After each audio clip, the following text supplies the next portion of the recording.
आता या ग्रंथाची आणखी एक गंमत बघूया. हा ग्रंथ पहिल्यांदा 1616 मध्ये छापला गेला असं मानण्यात येतं, पण तो मराठी भाषेतील ग्रंथ असला तरी देवनागरीत छापलेला नव्हता, तर तो रोमन लिपीमध्ये प्रसिद्ध करण्यात आला होता.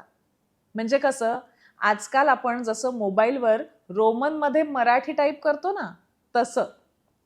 1907 पर्यंत त्याच्या 4 आवृत्त्या प्रकाशित झाल्या.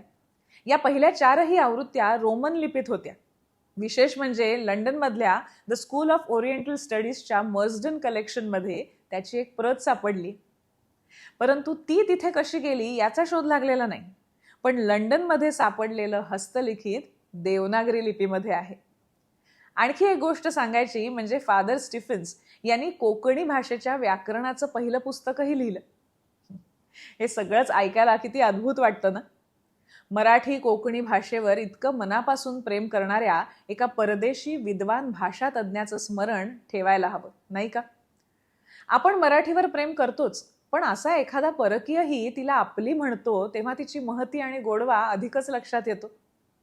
आणि असाही विचार मनात येऊन जातो की एक परकी व्यक्ती इतक्या जुन्या काळात जेव्हा शिकण्याची साधनं अतिशय कमी होती, तेव्हा आपली भाषा इतक्या सुंदर पद्धतीने शिकू शकते, तर मराठी माणसाने जगाच्या पाठीवर कुठेही असलं तरी मराठी भाषेचा अभ्यास करायला हवा, तिच्याशी मैत्री करायला हवी, नाही का?